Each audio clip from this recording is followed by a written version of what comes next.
The letter arrived on a dreary Tuesday morning, its crisp envelope a stark contrast to the pile of bills and junk mail cluttering my desk. As I sliced it open with trembling fingers, I couldn't shake the feeling that my life was about to change irrevocably. The elegant script inside confirmed my suspicions. Dear Miss Evelyn Blackwood, it is with great pleasure that we invite you to claim your inheritance. Blackwood Manor Hotel. As the last living descendant of the Blackwood line, the property and all its peculiarities now belong to you. Sincerely, Montgomery & Associates, Attorneys at Law. I stared at the letter, my mind reeling. Blackwood Manor? I'd heard whispers of it throughout my childhood. A grand hotel with a reputation as infamous as it was illustrious. My grandmother had spoken of it in hushed tones, her eyes clouding with a mixture of fear and longing whenever the subject arose.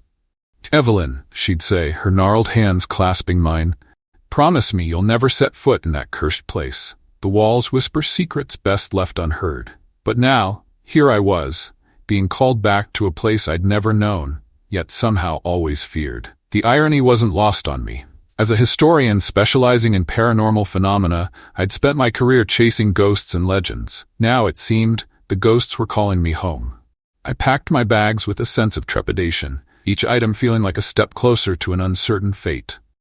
My colleague, Dr. Marcus Chen, had insisted on accompanying me. Eve, he'd said, his usually calm demeanor tinged with concern. You can't face this alone. Whatever's waiting for you at Blackwood Manor, you'll need backup. The drive to the hotel was long and winding, the landscape growing more desolate with each passing mile. As we crested the final hill, Blackwood Manor came into view, its Victorian turrets piercing the mist-shrouded sky. The sight of it sent a chill down my spine. My God, Marcus whispered beside me, it's like something out of a Gothic nightmare. I nodded, unable to tear my eyes away from the imposing structure. Welcome to my inheritance, I murmured, my voice sounding hollow even to my own ears. As we pulled up to the grand entrance, I couldn't shake the feeling that the hotel was watching us, its windows like dark, knowing eyes. The moment we crossed the threshold, the atmosphere changed. The air felt thick, heavy with decades of unspoken secrets. Dust motes danced in shafts of pale light, and the ornate lobby seemed frozen in time, a perfect preservation of a bygone era. Antique furniture stood like silent sentinels, watching our every move. This place is incredible, Marcus muttered, running his hand along an intricately carved reception desk. The historical preservation is remarkable. But I saw something else in his eyes, a flicker of unease that mirrored my own growing sense of dread. Old photographs lined the walls, generations of Blackwood family members staring out with eerily similar expressions. Their eyes seemed to follow me, filled with a collective weight of unspoken trauma. I recognized some faces from family albums, my great-grandparents, distant cousins, all connected to this place that seemed to breathe with its own dark consciousness. A leather-bound guest book caught my attention. As I opened it, a stack of yellowed papers fell to the floor. Handwritten notes, newspaper clippings, fragments of stories that hinted at something more sinister than a simple family hotel. Mysterious disappearances, unexplained deaths, whispers of dark rituals performed within these very walls. Marcus, I called, my voice barely above a whisper. Come look at this. He approached, and together we began piecing together the fragmented history. Each document revealed another layer of the Blackwood family's twisted legacy, a history far more complex and terrifying than any historical record could capture. The hotel seemed to pulse around us, as if alive and aware of our investigation. Shadows moved in my peripheral vision, and more than once I could have sworn I heard the faintest whisper of voices, fragments of conversations long past, echoing through the empty corridors. As night fell, the true nature of Blackwood Manor began to reveal itself. The darkness wasn't just an absence of light, it was alive, watching, waiting.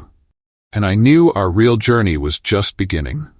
The night brought with it a symphony of terror that defied all rational explanation. Our research had uncovered a pattern of disappearances dating back to the hotel's founding in 1897, guests who checked in but never seemed to check out. Marcus and I worked through stacks of documents, our excitement turning to horror with each revelation. Look at this, Marcus said, spreading out a series of old police reports. Every decade, there's a cluster of unexplained disappearances, always during the winter solstice. His finger traced the dates, revealing a chilling consistency that couldn't be mere coincidence. The Blackwood family seemed to be at the center of each investigation, always just beyond the reach of prosecution. My own family history began to unravel like a thread pulled from an old sweater. Hidden documents revealed a dark lineage of ritual and sacrifice, with Blackwood Manor serving as more than just a hotel. It was a gathering place, a nexus of something far more sinister than I could have imagined. The walls themselves seemed to breathe with the weight of generations of secrets. As midnight approached, the hotel's true nature began to manifest. Shadows moved independently of their sources, whispers echoed through empty corridors, and the temperature dropped precipitously. Marcus's scientific skepticism began to crack, replaced by a primal fear that seemed to seep from the very walls. "We're not alone here," I whispered, watching as objects began to move of their own accord. Old photographs shifted on the walls, their subjects seeming to turn and watch us. A music box in the corner began to play a haunting melody, a tune I recognized from my grandmother's stories, a song that predated any of us. The most terrifying revelation came from a hidden journal I discovered in a secret compartment of an antique desk. It detailed a generations-old pact, a dark bargain made by my ancestors to maintain their wealth and influence. The price? Periodic sacrifices, carefully orchestrated disappearances that fed something ancient and hungry. As dawn approached, Marcus and I realized we were no longer investigators. We had become participants in a story far older and more terrifying than we could have ever imagined. Blackwood Manor was calling us home, and escape was no longer an option. As the first light of dawn crept through the hotel's massive windows, the truth of the Blackwood legacy became horrifyingly clear. We were not just witnesses to a dark history, we were its next chapter. The pact, I discovered, was more than a simple transaction. It was a blood covenant that bound the Blackwood lineage to something ancient and incomprehensible. Each generation was required to make a choice, to continue the sacrifice or become the sacrificed. My grandmother's warnings now made perfect sense. She had tried to protect me from this moment, from the terrible inheritance that was now mine to bear. Marcus discovered the true nature of the hotel's foundation. Blackwood Manor wasn't just built on land. It was constructed as a living vessel, a conduit for something that existed between worlds. The walls were more than stone and wood. They were a membrane separating our reality from something else entirely. Each disappearance, each unexplained death, had been a ritual to maintain this delicate balance. "We have a choice," I told Marcus, my voice steady despite the terror coursing through me. "We can end this now, or we can become part of the cycle." His eyes met mine, understanding the weight of the moment. The hotel seemed to hold its breath, waiting for our decision. The final ritual required a willing sacrifice. Someone to maintain the covenant that had sustained the Blackwood family for generations. I understood now why I had been called back, why the invitation had come at this precise moment. The hotel had chosen me, prepared me my entire life for this singular purpose. As the morning light intensified, the walls began to pulse with an otherworldly energy. Shadows of past victims danced at the edges of my vision, generations of those who had come before, those who had been consumed by the hotel's insatiable hunger. I realized that my entire life had been a preparation for this moment. In the end, some choices are not choices at all. Some legacies cannot be escaped. As Marcus watched in horror, I stepped forward, accepting the role that had been waiting for me since the day I was born. Blackwood Manor was home, and I was finally where I belonged.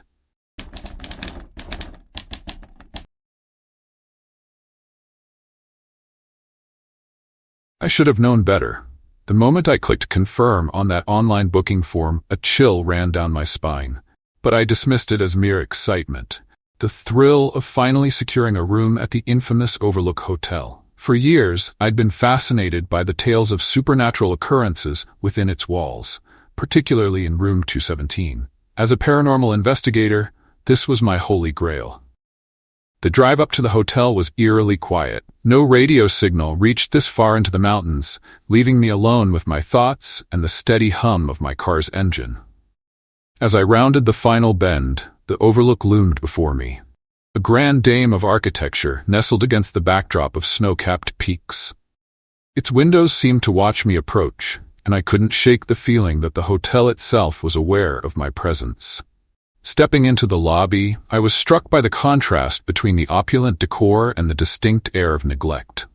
The chandelier above cast dancing shadows across faded wallpaper, and the plush carpet beneath my feet was worn thin in places. At the reception desk, a young man with hollow eyes greeted me with a plastered-on smile. "Welcome to the Overlook Hotel, Miss Sinclair," he said, his voice barely above a whisper. "We've been expecting you." I frowned. "Expecting me? I only made the reservation yesterday." He blinked slowly, his smile never wavering. "Of course, room 217, isn't it? You're our only guest in that wing tonight." A shiver ran through me, but I steeled myself. This was what I came for, after all. "Yes, that's correct. Is there anything I should know about the room?" The receptionist's eyes darted to the side before meeting mine again. "Just don't unpack, Miss Sinclair. Some guests find they don't stay the night." As I made my way up the grand staircase, key in hand, I couldn't help but feel like I was being watched. The portraits on the walls seemed to follow my ascent, their painted eyes holding secrets I wasn't sure I wanted to uncover. The hallway leading to room 217 stretched before me, the faded red carpet seeming to pulse beneath my feet. Standing before the door, I took a deep breath. This was it. Years of research, countless interviews with former guests, all leading to this moment. I slid the key into the lock, hearing the tumblers click into place. As I pushed the door open, a gust of cold air rushed past me, carrying with it the faintest whisper of a voice. "Welcome home," it seemed to say, and I stepped across the threshold into room 217, unaware that I was about to embark on the most terrifying night of my life. The room was exactly as I had seen in countless photographs. Vintage wallpaper with intricate patterns, antique furniture that looked preserved from another era, and a large bay window overlooking the desolate mountain landscape. But something felt different. The air itself seemed charged with an unnatural energy that made the hair on my arms stand on end. I began setting up my equipment methodically. Digital voice recorders, infrared cameras, electromagnetic field detectors. My hands moved with practiced precision, but my mind was racing. The stories I'd heard about room 217 were more than just urban legends. Multiple guests had reported unexplained phenomena. Phantom footsteps, disembodied voices, objects moving by themselves. This room had a history, and I was determined to uncover its secrets. As night fell, the shadows in the room seemed to grow longer, more substantial. The antique mirror on the dresser reflected something different.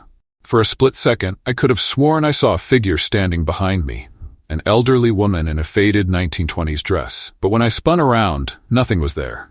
Just silence and the soft ticking of an old grandfather clock in the corner. "Hello?" I called out, my voice sounding small and fragile in the vast emptiness. The EMF detector suddenly spiked, its lights dancing erratically. Static crackled through my audio recorder, and then, unmistakably, a whisper. "They never leave." My research had revealed fragments of the room's dark history. In 1932, a woman named Elizabeth Hartley had been found dead in this very room, under mysterious circumstances.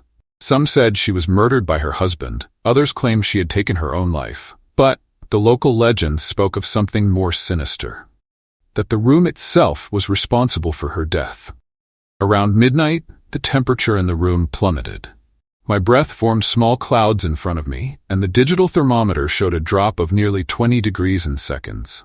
The paintings on the wall began to shift, almost imperceptibly at first, then with more pronounced movement. The woman in the portrait, Elizabeth, I was certain now, seemed to be looking directly at me, her eyes filled with a mixture of pain and warning. Something was trying to communicate. Something wanted me to understand the truth about room 217. And as the night wore on, I realized I might not have a choice but to listen. The night seemed endless, each passing hour revealing more disturbing layers of the room's dark history. My professional detachment was crumbling, replaced by a growing sense of dread that clawed at the edges of my rational mind. The recordings I'd captured were unlike anything I'd ever encountered in my years of paranormal investigation. Around 3 a.m., the most significant breakthrough occurred. A series of photographs I'd taken began to develop, not digitally, but physically, as if by some supernatural development process. Images emerged showing Elizabeth Hartley's life, snapshots that couldn't possibly exist. I saw her wedding day, her struggles, the moments leading to her mysterious death. Each image was more haunting than the last, revealing a narrative of trapped pain and unresolved trauma. "You don't understand," a voice whispered, seemingly coming from everywhere and nowhere at once. The room's temperature continued to fluctuate wildly, and my equipment began to malfunction. Cameras died, recorders scrambled, and the electromagnetic readings became erratic and impossible to interpret. I was no longer just an investigator. I had become a witness to something far beyond my comprehension. The truth about Room 217 was far more complex than any ghost story. Elizabeth hadn't just died in this room. She had been systematically broken down by her husband, a prominent local businessman who had used the hotel as his personal hunting ground. The room had been both her prison and her tomb, a silent witness to years of psychological torment that predated her physical death. Suddenly, the mirror began to ripple like liquid silver. Elizabeth's reflection appeared, not as a ghostly apparition, but as a vivid, almost tangible presence. Her eyes locked with mine, filled with a mixture of desperation and determination. "They must know," she said, her voice cutting through the room's oppressive silence. "The truth cannot remain hidden." Physical evidence began manifesting around me. Old letters, newspaper clippings, photographs that documented a horrific pattern of abuse and cover-up. The hotel, I realized, was more than just a building. It was a repository of secrets, a place where darkness had been systematically concealed beneath a veneer of respectability. Room 217 was the epicenter of this malevolence. As dawn approached, I understood that my investigation had transformed into something much larger. I was no longer just documenting paranormal activity. I was becoming a conduit for a decades-old cry for justice. And Room 217 was not finished with me yet. The final moments of my investigation would change everything I thought I knew about paranormal research.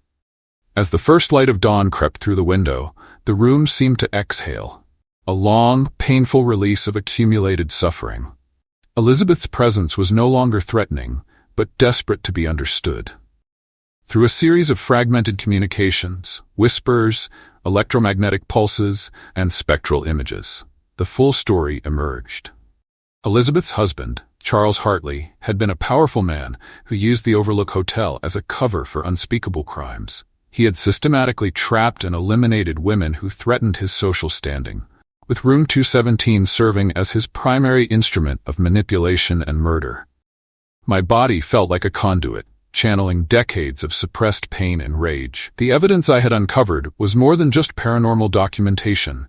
It was a comprehensive record of a serial killer's methodical destruction. Each piece of evidence I touched seemed to burn with an intense, almost electric energy, revealing connections that had remained hidden for generations. "You must expose him," Elizabeth's voice resonated through the room. The walls themselves seemed to vibrate with her determination. I understood now that this was more than a ghost story. This was a decades-old quest for justice that had been waiting for someone to listen, to truly hear the truth that had been silenced. As the morning light intensified, the room began to transform. Decades of hidden memories materialized. Court documents, personal letters, photographs that told a chilling story of systematic abuse and murder. I realized my role was not just to investigate, but to become the instrument of long-delayed justice. The Overlook Hotel had been holding these secrets, waiting for someone who could truly understand and reveal them. The final moments were surreal. As I compiled the evidence, Elizabeth's spirit seemed to dissolve, not in a frightening manner, but with a sense of profound relief. The room itself felt lighter, as if a tremendous weight had been lifted. I knew that my investigation had done more than document paranormal activity. It had begun the process of healing a decades-old wound. As I prepared to leave Room 217, I understood that some hauntings are not about terror, but about truth. Some spirits don't seek to frighten, they simply want to be heard. And I had become their voice.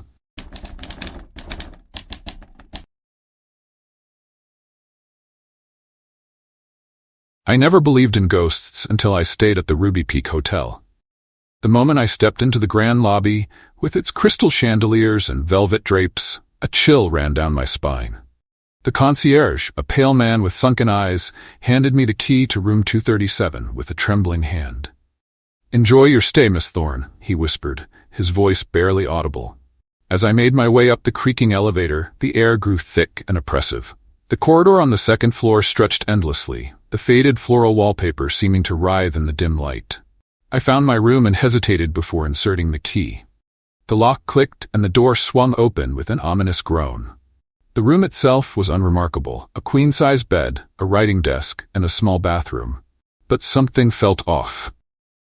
The air was stagnant, carrying a faint scent of decay. I shrugged off my unease and began to unpack, chalking it up to an overactive imagination fueled by too many late-night horror films. As night fell, the true nature of the Ruby Peak Hotel revealed itself. The walls seemed to pulse with an otherworldly energy, and whispers echoed through the vents. I tried to convince myself it was just the building settling, but deep down, I knew it was something far more sinister. Sleep eluded me that night. Every time I closed my eyes, I felt a presence in the room, watching, waiting. The temperature dropped dramatically, and my breath came out in visible puffs. The whispers grew louder, more insistent, forming words I couldn't quite make out. At 3:07 a.m., I bolted upright in bed, my heart pounding. The bathroom door slowly creaked open, revealing nothing but inky darkness beyond. "Hello?" I called out, my voice trembling. No response came, but the whispers intensified, becoming a cacophony of tormented souls. I couldn't take it anymore. Grabbing my phone and room key, I fled into the hallway, only to find it transformed. The wallpaper now depicted grotesque faces, their mouths open in silent screams. Other guests emerged from their rooms wide-eyed and terrified. We shared a look of understanding. The Ruby Peak Hotel was not what it seemed, and we needed to escape before it was too late. The morning light did nothing to dispel the terror of the previous night. I found myself in the hotel's lobby with 6 other guests, each looking as shell-shocked as I felt. We had formed an impromptu support group, sharing our horrifying experiences from room 237 and the surrounding areas. Sarah, a middle-aged journalist, was the first to break the silence. "I've investigated haunted locations before," she said, her voice barely above a whisper, "but nothing compares to what happened last night." Her hands shook as she pulled out a small notebook. Each of us began to recount our experiences. Unexplained cold spots, whispers, shadows moving against the natural light, objects shifting on their own. The hotel staff seemed eerily calm, almost as if they were expecting our collective breakdown. The same pale concierge from the previous night watched us with an unblinking stare. When I approached the front desk to demand answers, he simply smiled, a gesture that sent ice through my veins. Historical records I found in the hotel's small library revealed a dark truth. The Ruby Peak Hotel stood on the site of a massive tragedy. In 1897, over 50 guests had died under mysterious circumstances during a single night. The official report claimed it was a gas leak, but the local legends spoke of something far more sinister. As we compared notes, a pattern emerged. Room 237 seemed to be the epicenter of the paranormal activity. Each of us who had stayed in that room experienced progressively more terrifying manifestations. Shadows that moved against the light, whispers that seemed to know our deepest fears, and an overwhelming sense of being watched. By midday, we had made a collective decision. We would investigate the room together, safety in numbers being our only defense against the unknown. The hotel manager tried to dissuade us, but something in our collective determination made him step back. As we approached the door to room 237, the hallway temperature dropped dramatically. The door opened before we could touch it, revealing a room that seemed to breathe with a life of its own. Shadows danced on the walls, and the whispers grew louder. We stepped inside, knowing we were about to uncover something that had been hidden for over a century. Whatever was in room 237 had been waiting for us, and now we would face it together. The moment we entered room 237, reality seemed to fracture. The walls began to bleed a deep ruby, not liquid, but a living, pulsing color that moved like veins beneath wallpaper. Sarah's journalistic instincts kicked in and she began documenting everything, her hands surprisingly steady despite the terror surrounding us. An old trunk in the corner caught my attention. As I approached, the whispers intensified, forming fragmented words, names, dates, desperate pleas. The lock seemed to melt away at my touch, and inside, I found a collection of personal effects that told a horrifying story. Photographs of guests who had disappeared, letters written in trembling hands, and a leather-bound journal that seemed to hold the key to the hotel's dark secret. The other guests spread out through the room, each experiencing their own personal nightmare. A young couple held each other, their faces pale with terror as shadows danced around them. An elderly man seemed to be reliving a memory that wasn't his own, muttering about a massacre that happened decades ago. I began reading the journal, my hands shaking. It belonged to the hotel's original owner, a man named Edward Blackwood. His writings revealed a horrifying truth. The hotel was built as a deliberate trap, a place designed to collect souls, to feed something ancient and hungry that lived beneath the foundation. Each guest was carefully selected, their fears and vulnerabilities meticulously studied. Suddenly, the room began to shift. The walls stretched and contracted, breathing like a living organism. The whispers became screams, hundreds of voices crying out in pain, in terror, in a desperate plea for release. We realized we weren't just witnessing a haunting, we were trapped in something far more malevolent. Sarah discovered a hidden mechanism behind a loose panel. As she touched it, the room's energy changed. Ghostly figures began to materialize. Previous victims of the hotel, their forms translucent and filled with an indescribable sorrow. They seemed to be trying to tell us something, to warn us about the true nature of our predicament. As the room continued to transform around us, we understood that escaping would not be as simple as walking out the door. Whatever entity controlled the Ruby Peak Hotel had been waiting for us, collecting us like pieces in some incomprehensible game. Our only hope was to uncover the full truth before we became permanent residents of Room 237. The truth came like a thunderbolt, shattering everything we thought we knew. Edward Blackwood's journal revealed that the hotel was more than a building. It was a living entity, a cosmic trap designed to harvest human souls. Each guest was carefully selected, their deepest fears and most vulnerable moments meticulously studied and manipulated. As the ghostly figures around us became more defined, we realized we were witnessing the hotel's entire history. Generations of victims, trapped between worlds, their essence slowly consumed by the building's insatiable hunger. Sarah's journalistic instinct fought against the paralyzing fear, her camera capturing impossible images that would never be believed. The room began to collapse and rebuild itself simultaneously, defying all laws of physics. We discovered that Room 237 was a nexus point, a dimensional gateway that fed on human suffering. The whispers became a roar, revealing the collective pain of hundreds of souls trapped within these walls. We were not just witnesses, but potential next victims. I found the key to our escape hidden in the most unexpected place, within the journal's final pages.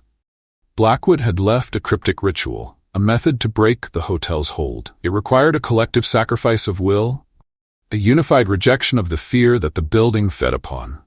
Each of us would need to confront our deepest terrors simultaneously. The other guests began to understand. The young couple, the elderly man Sarah, we formed a circle, our hands linked. The room twisted around us, showing us our most profound fears, our darkest moments. But instead of succumbing, we pushed back. Our collective willpower became a weapon against the hotel's malevolent intelligence. In a moment of absolute clarity, we understood the hotel's true nature. It was more than a haunted building. It was a sentient predator that had been hunting humans for generations. Our rejection of its power created a fracture in its dimensional hold. The walls began to crack, revealing glimpses of impossible landscapes beyond. With a final, earth-shattering scream, the hotel collapsed in on itself. We found ourselves standing outside, the Ruby Peak Hotel, nothing more than a pile of rubble. The pale concierge was gone, the whispers silenced. We had survived, but we knew we would never be the same. Some mysteries are better left unexplored, some doors better left unopened.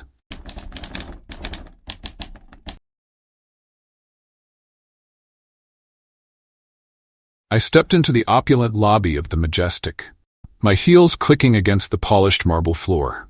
The chandelier above sparkled like 1,000 stars, casting an ethereal glow over the space. As the newly appointed general manager of this 5-star establishment, I felt a mixture of pride and trepidation.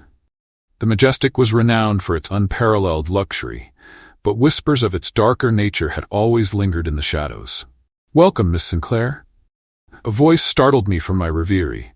I turned to see Mr. Davidson, the hotel's owner, approaching with a smile that didn't quite reach his eyes. "I trust you'll find everything to your liking." I nodded, forcing a smile of my own. "Thank you, Mr. Davidson. I'm eager to get started." He led me towards the elevators, his voice low and measured. "I'm sure you've heard the rumors about our establishment. Pay them no mind. The Majestic is simply misunderstood by those who lack vision." As we ascended in the gilded elevator, I couldn't shake the feeling that I was being watched. The hairs on the back of my neck stood on end, and I found myself glancing over my shoulder more than once. The penthouse suite, which would serve as my residence during my tenure, was a masterpiece of luxury. Floor-to-ceiling windows offered a breathtaking view of the city below, while exquisite artwork adorned the walls. Yet, as I explored the space, I couldn't shake the sensation that something was off. It wasn't until later that night, as I lay in the plush king-sized bed, that I heard it. A whisper, so faint I almost missed it, carried on the still air of the room. "Welcome home," it seemed to say, and I felt a chill run down my spine. I told myself it was just the wind, or my imagination playing tricks on me after a long day. But deep down, I knew.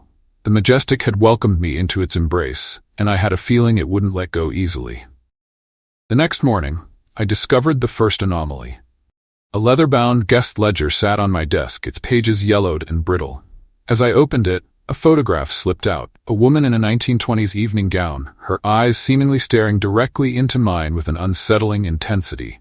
Her name, elegantly inscribed beneath the image, read, Elizabeth Hartley, 1927. Mr. Davidson seemed unusually tense during our morning briefing. "Some guests prefer discretion," he said cryptically, when I inquired about certain unusual notations in the guest records. His fingers drummed an erratic rhythm on the mahogany conference table, betraying a nervousness that contradicted his composed exterior. By midday, strange occurrences began mounting.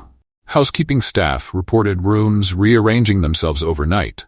Furniture shifted, personal belongings moved, yet no signs of forced entry. "It's always the East Wing," whispered Maria, a veteran housekeeper with 20 years of service. Her hands trembled as she spoke, revealing a deep-seated fear she'd suppressed for years. That evening, I discovered a hidden door behind an antique wardrobe in the penthouse suite.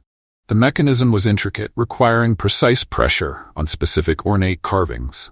When it finally opened, a rush of stale, cold air enveloped me, carrying the faintest scent of lavender and something metallic, like old blood. Inside the hidden passage, I found a collection of personal effects. A tarnished silver locket, a stack of letters bound with a faded ribbon, and a diary whose pages seemed to pulse with unspoken secrets.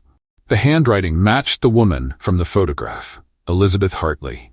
As night fell, the hotel's luxurious corridors seemed to breathe with a life of their own. Shadows danced at the edge of my vision, and whispers echoed through the empty hallways. Mr. Davidson's earlier warning rang in my ears. The Majestic is simply misunderstood. I realized then that I wasn't just managing a hotel. I was unraveling a mystery that had been carefully concealed behind layers of marble, gold, and carefully curated elegance. Something was waiting to be discovered, and I was certain that the Majestic had chosen me for a reason far beyond mere management. The diary revealed a horrifying narrative. Elizabeth Hartley wasn't just a guest, she was a prisoner of the Majestic. Her entries detailed systematic psychological manipulation by the hotel's original owners, a powerful family with connections to dark occult practices. Each page dripped with desperation, describing how guests would mysteriously vanish, their identities absorbed into the hotel's very infrastructure. "They feed on memories," one cryptic entry read. "The walls consume more than just dust and time." I traced my fingers along the aged paper, feeling an inexplicable connection to Elizabeth's story. Mr. Davidson's lineage, I discovered, traced directly back to those original owners. a generational conspiracy of silence and supernatural control. Late that night, I experienced my first direct encounter. The mirrors in my suite began to ripple like liquid silver, reflecting not my own image, but fragmented scenes from different eras.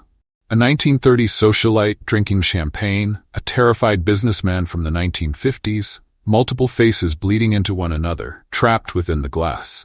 Maria confirmed my suspicions the next morning. "Some guests check in," she whispered, "but they never truly check out." Her eyes held a knowing terror that suggested she understood far more about the Majestic's true nature than she was willing to articulate. When I pressed her for details, she simply crossed herself and walked away. The hidden passages I discovered connected multiple floors, revealing an intricate network of surveillance and manipulation. Old photographs and documents suggested the hotel wasn't just a building, but a living entity that selected and consumed specific individuals, preserving their essence within its walls. Mr. Davidson's behavior became increasingly erratic. During our next meeting, he seemed more shadow than man, his form occasionally blurring at the edges. "You're getting too close," he warned, his voice resonating with multiple tonal frequencies.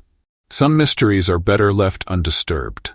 I realized then that my role was more than just uncovering a mystery. I was somehow integral to the hotel's grand design, a piece in a complex supernatural mechanism that had been centuries in the making. The Majestic wasn't just haunted, it was hunting, and I was its latest potential prey. The final confrontation arrived with a thunderous inevitability. I understood now that the Majestic was more than a hotel. It was a living entity that consumed human experiences, trapping souls within its architectural labyrinth. The hidden passages, the mysterious guests, Elizabeth's diary, they were all pieces of an intricate supernatural mechanism designed to harvest human consciousness. Mr. Davidson revealed the truth in a moment of chilling clarity.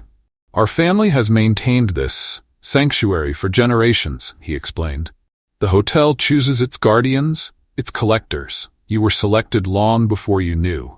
His form flickered between human and something else, a shadowy construct of memories and stolen identities. I discovered my own unexpected connection to the hotel's dark history. The photograph of Elizabeth Hartley wasn't just a random discovery. She was my great-grandmother, a woman who had disappeared mysteriously in 1927. The bloodline, the connection, explained why I had been drawn to this place, why I had been chosen. The hotel's walls began to pulse with an otherworldly energy. Memories of past victims swirled around me, fragments of lives interrupted, souls trapped between existence and oblivion. I realized that to survive, I would need to understand the complex supernatural ecosystem of the Majestic. My choice became brutally simple: become a part of the hotel's mechanism or be consumed by it. The passages between rooms shifted, revealing impossible geometries that defied physical laws.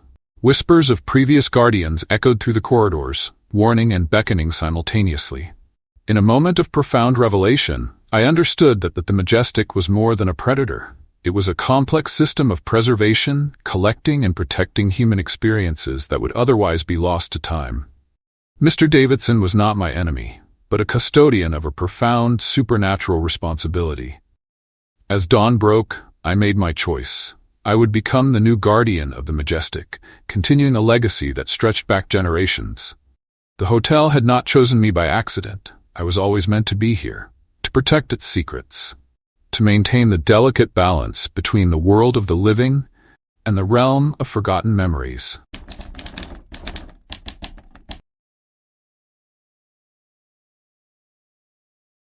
I never should have come to this godforsaken place.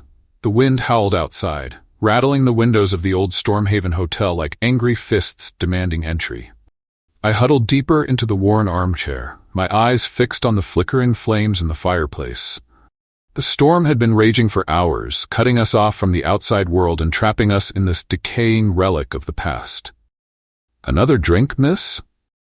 The bartender's voice startled me. I looked up to see his weathered face, etched with lines that spoke of years of secrets kept. I nodded, pushing my empty glass towards him. "Make it a double," I muttered, my voice barely audible over the storm's fury.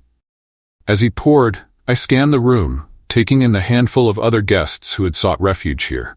A young couple huddled together on a faded love seat, whispering and casting furtive glances around the room. An older man with a shock of white hair sat alone, his fingers drumming an erratic rhythm on the arm of his chair. And then there was him, the man who had arrived just before the storm hit, his expensive suit and polished shoes, a stark contrast to the hotel's shabby interior. He caught my eye and smiled, a predatory gleam in his gaze that sent a shiver down my spine. "Quite a storm, isn't it?" he said, his voice smooth as silk. "I don't believe we've been properly introduced. I'm Daniel Blackwood." I hesitated before responding.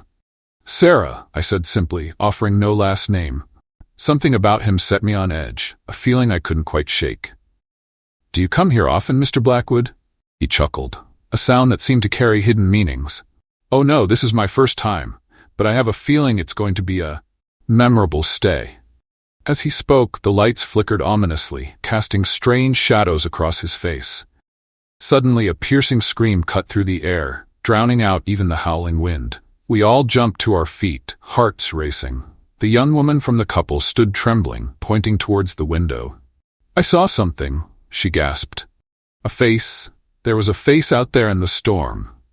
The hotel manager, a portly man named Giles, hurried over. Now, let's not get carried away," he said, his voice betraying a hint of nervousness. "It's just the storm playing tricks on us. Why don't we all try to get some rest? I'm sure things will look better in the morning." But as I made my way to my room, I couldn't shake the feeling that something was terribly wrong. The old hotel creaked and groaned around me, and I could have sworn I heard whispers in the walls. As I closed my door, I caught a glimpse of Daniel Blackwood watching me from the end of the hallway, that unsettling smile still on his face. Little did I know, this was only the beginning of a night that would change everything. The night pressed against the windows like a living thing, suffocating and dark. I hadn't slept, my mind racing with fragments of half-remembered conversations and the strange tension that seemed to vibrate through the hotel's ancient walls. When the first light of dawn struggled to break through the storm-laden sky, I realized something had changed. My room felt different, subtly altered, as if someone had moved through it while I slept. The leather-bound journal on my nightstand wasn't where I remembered leaving it. I opened it cautiously, my fingers tracing the edges of pages that seemed to hold secrets just beyond my comprehension. "You are awake early," a voice said from the doorway. Daniel Blackwood stood there, his suit impeccable despite the chaos of the storm. I was hoping we might talk.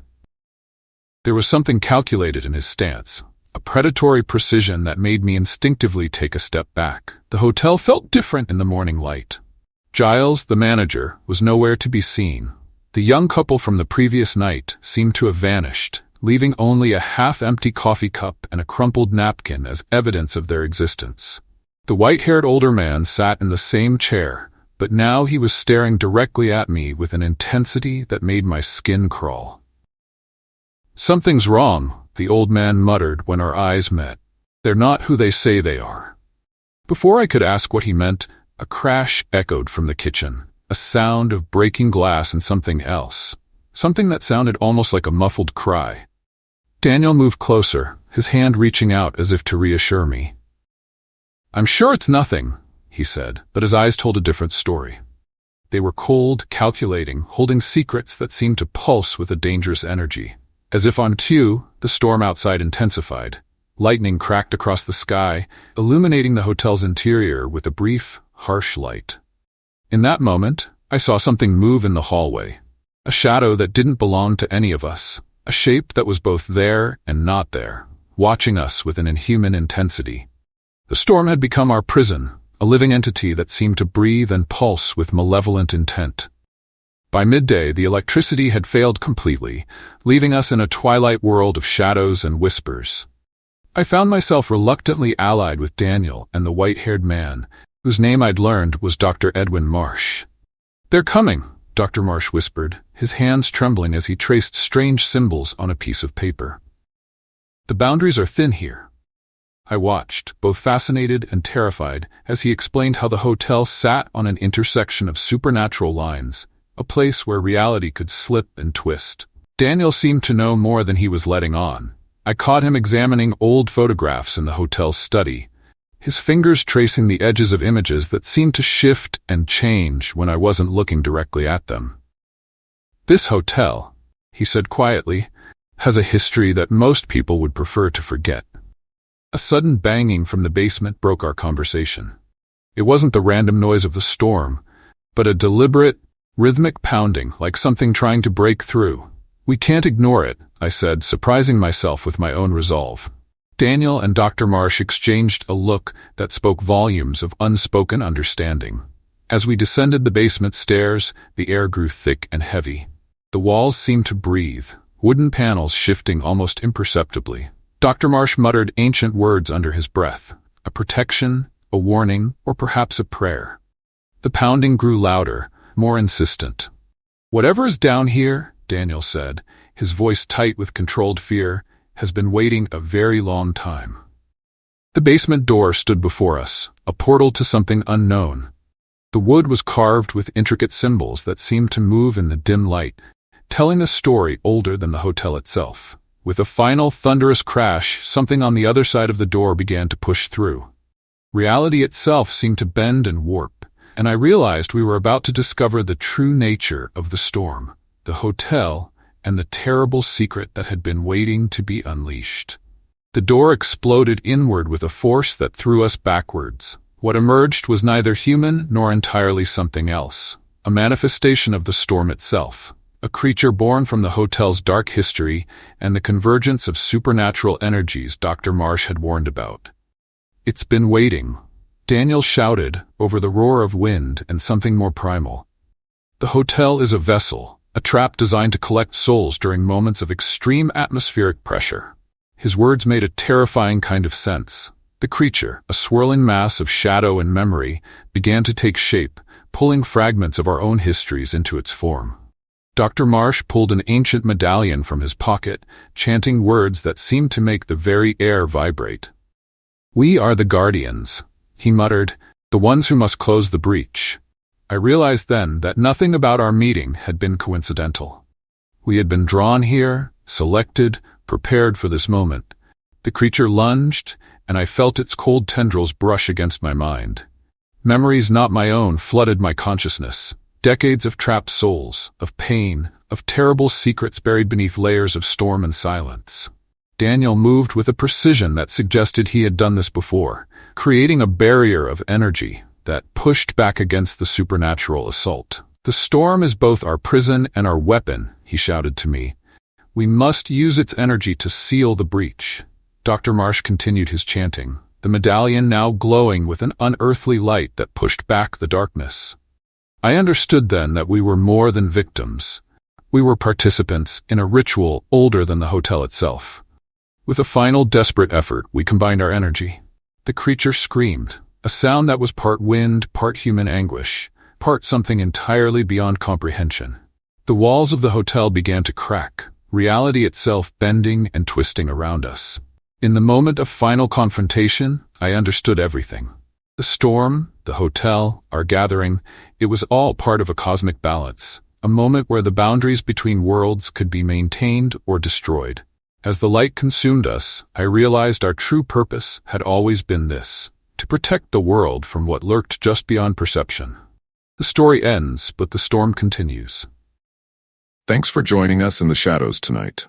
If you enjoyed these chilling tales, don't forget to hit that like button and subscribe for more spine-tingling stories every week. Have you got a story of your own? Share it in the comments below. We love hearing from you. And remember, the darkness holds many secrets. Are you brave enough to uncover them? Until next time, keep your lights on and your doors locked. Sweet nightmares.